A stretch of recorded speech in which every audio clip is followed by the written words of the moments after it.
ICC champions ട്രോഫിക്കുള്ള Indian ടീമിൽ നിന്നും സഞ്ജു സാംസനെ തഴഞ്ഞത് കേരളത്തിലെ ക്രിക്കറ്റ് പ്രേമികൾക്കിടയിലും ഇന്ത്യൻ ക്രിക്കറ്റിൽ തന്നെയും ചർച്ചയായി മാറിയിരുന്നു. ഏകദിന ക്രിക്കറ്റിൽ മികച്ച ഫോമിലുള്ള സഞ്ജുവിനെ മറികടന്ന് ഋഷഭ് പന്തിനെയാണ് ഇന്ത്യ ചാമ്പ്യൻസ് ട്രോഫി സ്ക്വാഡിൽ ഉൾപ്പെടുത്തിയത്. ഇതിനെ അനുകൂലിച്ചും പ്രതികൂലിച്ചും ഇന്ത്യൻ ക്രിക്കറ്റ് പ്രേമികൾ രംഗത്ത് വരുന്നുണ്ട്. കേരള ക്രിക്കറ്റ് അസോസിയേഷൻ തന്നെയാണ് സഞ്ജുവിന് പാരയായി മാറിയതെന്നും പറയുന്നുണ്ട്. KCA ഭാരവാഹികളുടെ ഈഗോ സഞ്ജുവിൻ്റെ കരിയർ തകർക്കുകയാണെന്ന് ശശി തരൂർ MP ഇന്നലെ പറഞ്ഞിരുന്നു.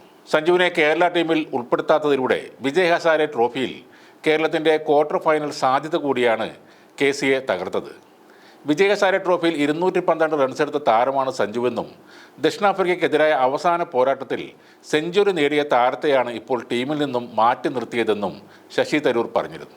എന്നാൽ സഞ്ജു സാംസനെ മറികടന്ന് ഋഷഭ് പന്ത് ചാമ്പ്യൻസ് ട്രോഫി ടീമിൽ ഇടം പിടിച്ചതിനെ ന്യായീകരിക്കുകയാണ് മുൻ ഇന്ത്യൻ ഓപ്പണർ സുനിൽ ഗവാസ്കർ. സമീപകാലത്തെ സ്ഥിരതയാർന്ന പ്രകടനങ്ങൾക്ക് സഞ്ജുവിനെ പ്രശംസിച്ച അദ്ദേഹം ഋഷഭ് പന്ത് സഞ്ജുവിനെതിരെ വന്നതാണ് തിരിച്ചടിയായി മാറിയതെന്നും പറയുന്നു. പന്ത് മികച്ച ഗെയിം ചേഞ്ചറാണെന്നും സഞ്ജുവിനേക്കാൾ വളരെ മികച്ച ഒരു വിക്കറ്റ് കീപ്പറാണെന്നും പറയുകയാണ് ഗവാസ്കർ. സഞ്ജു സാംസനേക്കാൾ കുറച്ചുകൂടി നന്നായി കളി മാറ്റിമറിക്കാൻ പന്തിന് സാധിക്കും. അതാണ് സാംസൺ ടീമിൽ നിന്ന് പുറത്തായത്. എന്നാൽ സഞ്ജു നിരാശപ്പെടരുത്, കാരണം എല്ലാ ഇന്ത്യൻ ആരാധകർക്കും അവൻ്റെ കാര്യത്തിൽ സിമ്പതി ഉണ്ടാവും. ഇതാണ് ഗവാസ്കർ പറഞ്ഞത്. ക്രിക്കറ്റിനെക്കുറിച്ച് വളരെ ആഴത്തിൽ പഠിക്കാത്തവർക്കും അറിയാവുന്ന ഒരു കാര്യമാണ് വിക്കറ്റ് കീപ്പിങ്ങിൽ സഞ്ജു തന്നെയാണ് ബെറ്റർ എന്ന കാര്യം. സൗത്ത് ഇന്ത്യൻ വിരുദ്ധ മുംബൈ കണ്ണിലൂടെ നോക്കുമ്പോൾ ഗവാസ്കർക്ക് മാത്രമേ ഋഷഭ് പന്തിനെ ഒരു മികച്ച വിക്കറ്റ് കീപ്പറായി കാണാൻ കഴിയൂ. സമീപകാലത്ത് വൈറ്റ് ബോൾ ക്രിക്കറ്റിൽ മികച്ച ഫോമിലായിരുന്നു സഞ്ജു സാംസൺ. T20യിൽ ഇന്ത്യക്ക് വേണ്ടി കളിച്ച അവസാന 5 മത്സരങ്ങളിൽ 3 സെഞ്ചുറികൾ അദ്ദേഹം നേടിയിരുന്നു.